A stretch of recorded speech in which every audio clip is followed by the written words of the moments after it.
coming to our annual business conference. We are representing the International Business Association.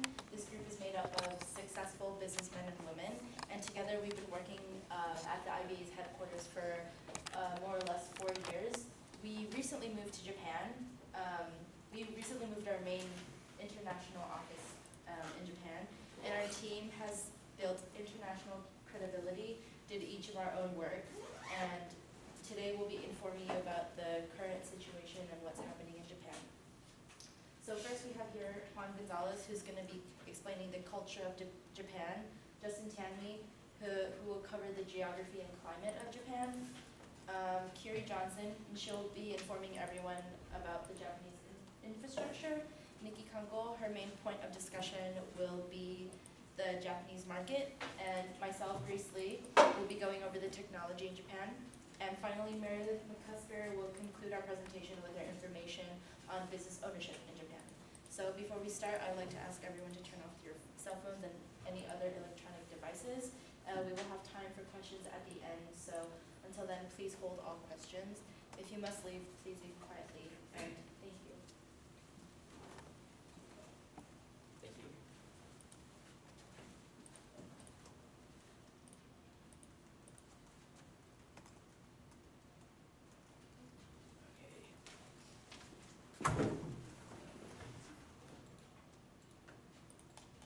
Okay, so my name is Juan, and I'm going to be talking about Japanese culture today.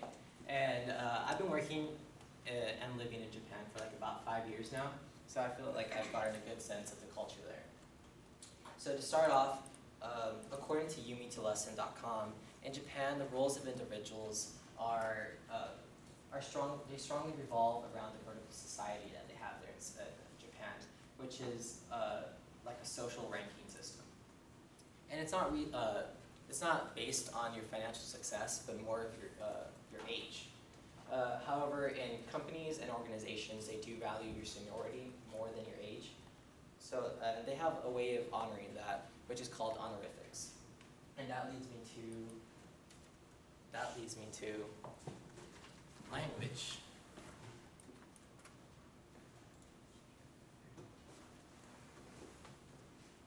So there are a lot of different honorifics, but today I'm going to be talking about just a few because there's a lot. And these are the ones that I experienced more in Japan when I was there. So the first one is san, and it's the English equivalent of Mr. and Mrs. And then there's also sama, which is used to refer to someone that has a much higher ranking than you. And according to JapanPower.com, it is extremely self-arrogant to refer to yourself as sama. The next two that I will be talking about are found more in the workplace, which is senpai and kohai. Senpai just means that you have a lot of seniority and a lot of experience, and kohai means that you're subordinate to that senpai. And then lastly, there's yui, which translates to above, and it shows the utmost respect, and is usually used for mothers and fathers. These sets of honorifics are in place in Japan to keep the status and one's own opinions of others really clear. So moving on to business etiquette. In Japan, they value a lot respect and politeness. So in doing business there, you have to keep in mind patience because of Japan's high context culture, that they value non-verbal communication. Unlike America, with our low context culture, we value more of writing, like documents such as contracts. So in order to make good business deals in Japan, you have to be able to dedicate your time to go and to formal gatherings your bosses may invite you to in order to build that relationship and trust to do your business deals. So today I talked about Japanese culture, and I talked about the roles of individuals, the language in the workplace, and business etiquette. Now I'm going to be handing it off to Justin. Thank you, Juan. Good afternoon, everyone. My name is Justin. I am a paleoclimatologist at Asia Pacific University in Japan. And today I'll be talking about the geography and climate of Japan. Some of the main points I'll be covering will be the geography and terrain of Japan, their climate and weather, and lastly, their seasonal festivities. So first things first is the geography of Japan. Japan is separated into 47 different prefectures, which is very similar to the way the United States is separated to 50 different states. And those 47 prefectures are grouped into 8 different main regions of Japan. At the northernmost part of Japan is the region of Hokkaido, and just below Hokkaido is Tohoku. And then as you move towards the central part of Japan, you have the regions of Kanto, Chubu, Kinki, Chukoku, and Shikoku, where you can find the major cities of places like Tokyo, Osaka, Kyoto, and Hiroshima. And then at the southernmost tip of Japan is the region of Kyushu, where you can find Nagasaki and Fukuoka. Now, according to webjapan.org, 70% of Japan is actually made up of mountainous terrain, so that only leaves 30% of the terrain for seated development, and that often leads to cities developing more upward instead of expanding outward, which is something that should be taken into consideration whenever doing business there. Moving on to climate. According to the Japan National Tourism Organization, weather is described as temperate, so they experience the four distinct seasons of spring, summer, winter, and fall. And temperatures get as low as 25 to 30 degrees Fahrenheit during the winters and as high as even 100 degrees during the summers. Now, as far as precipitation goes, as you can see on this map, most of its precipitation is more in the central and southern part of Japan, and you don't get as much precipitation in the northern part of Japan, such as places in Hokkaido. And this is important to note because of it has a direct correlation to the typhoons that occur in Japan. And so on the topic of typhoons, Japan is very prone to natural disasters such as typhoons, also tsunamis, volcanic activity, and and of course earthquakes, as we all know in recent news. Let's see. Now, all these natural occurrences aren't something that we totally have control over, but it's definitely something to be aware of and to be cautious of. Moving on to the seasonality, seasons and festivities. These are the range of dates that seasons occur in Japan. In the spring, it's usually through March and through May, summer, June through August, so on and so forth. And the main reason I bring up this topic of seasonality is because of the way it coincides with the festivities of Japan. And one very good example of how seriously Japan takes its seasons is, for instance, during the spring is when the cherry blossoms bloom. And even though you can see the cherry blossoms throughout all of spring, Japan has actually narrowed it down to very specific dates where you can best see cherry blossoms fully bloom. And that just gives you an idea of how much these seasons and seasonality has an influence on their culture. So today I talked about the geographical layout of Japan to familiarize you guys with the different regions of Japan. I also I went into a fairly in-depth analysis of their weather tendencies and sort of climate patterns. And lastly, I went over the importance of seasonality in Japan and how they've sort of integrated that into their culture. So thank you for your attention. That being said, I will now hand things off to Kiri. Thank you. Hello, my name is Kiri. I'm an infrastructure specialist who has lived in Japan for over a year now, and I will be discussing Japan's infrastructure through the means of communication, transportation, and the business structure. So to start off, Japan's decision-making process is called the Ringi system. The Ringi system is an approval-seeking process where a proposal works its way up.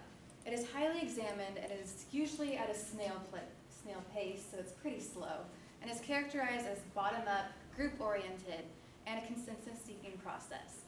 Interaction between business hierarchies, high and low, is critical to even make a decision, and communication and decision-making is very group-oriented in general.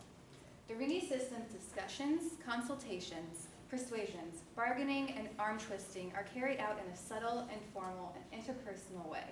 It can be difficult communicating and making decisions with the Japanese, as their communications are basically very subtle compared to ours.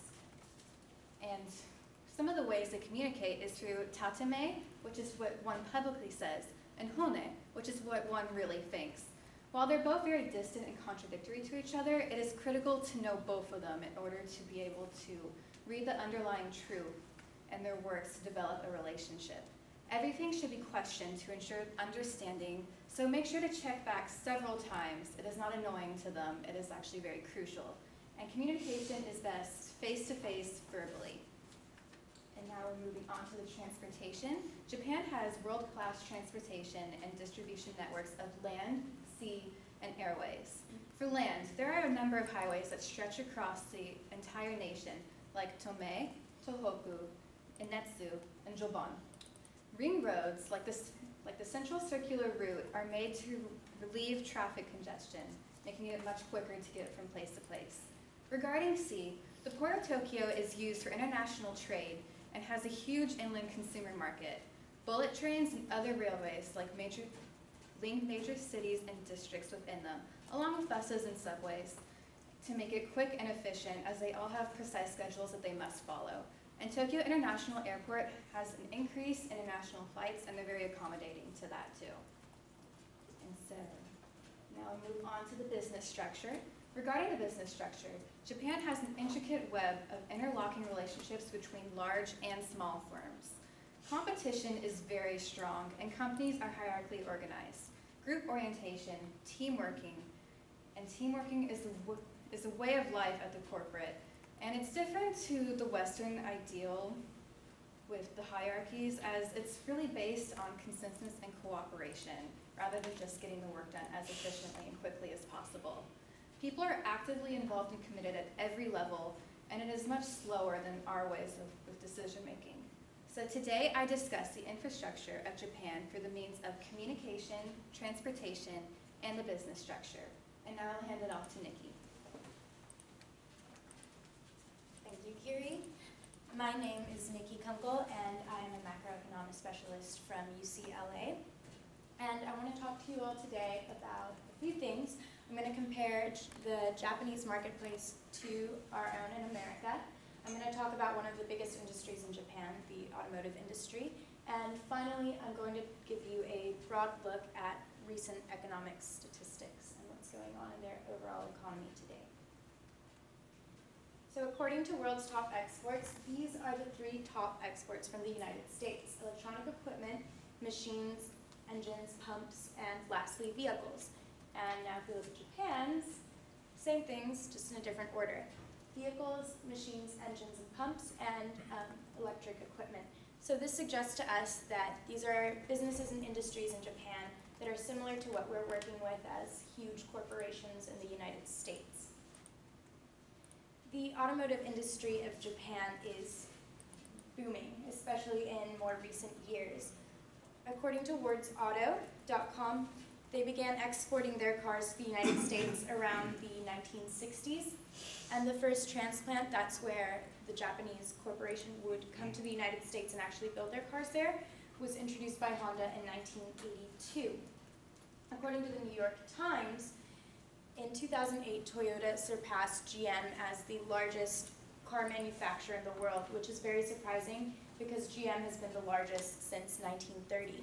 So considering how long Henry Ford has been making cars versus when the Japan entered the global market, this is a relatively quick boom, and this suggests to us that Japan is very capable of entering a global market and really having a huge force. Lately, though, there are some fluctuations in their economy. So if you see, this is an inverted scale in terms of yen, which is in blue. So going downwards would mean that its value, measured in US dollars, is increasing. And since it's going up, that notifies to us that it's been decreasing. While the Bank of Japan, that's their national bank, has been holding more and more money, and they actually introduced negative interest rates to those who have accounts with them, which is kind kind of bad. Considering that the GDP has been fluctuating about 0, it's been slightly increased since 2016, but it's been pretty stagnant overall in the past couple years or so. There's not a good way to fix this problem. The Bank of Japan, however, does report that there is industrial growth, but these natural disasters that we've seen recently, like the earthquakes are more than likely going to undermine the positive effects that those industrial growths would have. According to The Economist, there's more bad news. There's low inflation, which we usually think is a bad thing, but it's also correlated with low growth overall in all industries. So right now, the Japanese legislators are trying to combat this with different financial policies, and a consumer tax that would raise this tax from 8 to 10% is likely to be postponed for now. And the national debt is at 240% more than the current GDP. So I just told you about the similarities between Japanese markets and American markets. The major industry, that's the automotive industry, that had a huge boom in recent years, and how there has been some unsteadiness towards the macroeconomics of the country in more recent years. So thank you all. I'm going to hand it off to Grace now to continue. Thank you, Nikki. Excuse me. Thank you, Nikki. Again, my name is Grace, and I'll be informing you about the technology in Japan. I've been working for IVA, like I said, as a business engineer, so I know a little bit about technology and its functions and software and internal processes. Okay, so I'm going to focus today on the software, robotics and drones, and the future technology that Japan is currently working on. So, the first point is the Reality Cosmetic Mirror, which you see right here. So, the Reality Cosmetic Mirror is an interactive terminal that was in the Takashimaya department store located in Shinjuku. The digital cosmetic mirror by Shiseido can be used to try out makeup and give recommendations without actually using the products. This technology can be used to eliminate waste, like cotton makeup products, the trial makeup products that people use, as well as mascara brushes and other samples. Using augmented reality to do some sampling is no doubt a great way to get consumers involved with technology. And second, recently Japan has faced troubles in their geography due to earthquakes. So the Japan Atomic Energy Agency, GA, developed a software built to give projections of radiation levels after decontamination of certain areas affected by the Fukushima nuclear disaster.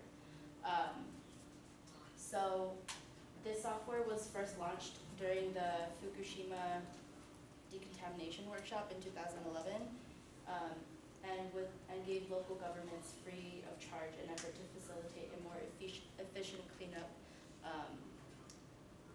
And now they're working on a kind of newer model to determine.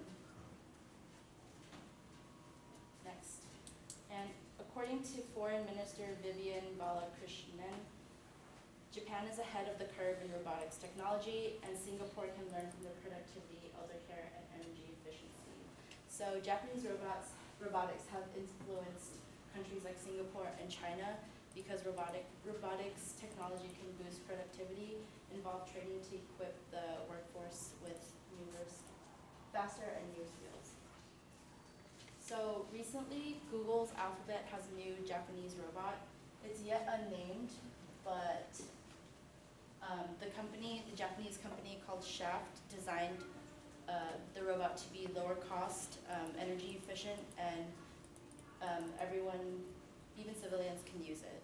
So the capability is that it can hold up to 60 kilograms kind of converting to 132 pounds and can function over uneven terrain and stairs. In addition, Shaft was bought out by Google by the end of 2013 and has won the U.S. Defense Advanced Research Projects Agency. And finally, I'm going to talk about drones. The Tokyo-based tech firm MicroAd has put its technology on display with an aerial show involving many lit-up drones flying to the sound of traditional Japanese music in front of Mount Fuji at night. This 5-year-old company calls this project Sky Magic, and this Sky Magic-like experiences could be deployed at large-scale events such as festivals and sporting occasions. There's a video, but maybe we'll watch it at the end. So these are piloted robots. Recently, the U.S. challenged Japan into like a giant robot fighting duel. So this one's called Mark II, and this one's called Kurata. So they're still kind of building or kind of trying to find ways or still trying to create stuff, but the official date for the battle isn't set up yet, so we're still waiting on that. So moving on to the future technology. Recently, Sony teamed up with E-Ink and designed a digital paper made up of plastic, and they're still a prototype out, but they created it for universities so that it isn't heat censored because it's plastic. That way you can write on it even with like putting your whole hand on it, because if it's glass then it's heat censored, so it won't function. You can highlight, you can edit, you can do whatever you want with it. And they're still working on it, so it can work smoothly. And in 2020, Tokyo is planning on hosting the Olympics, and they are trying to create a technologically advanced society, trying to create this robot village, to where they have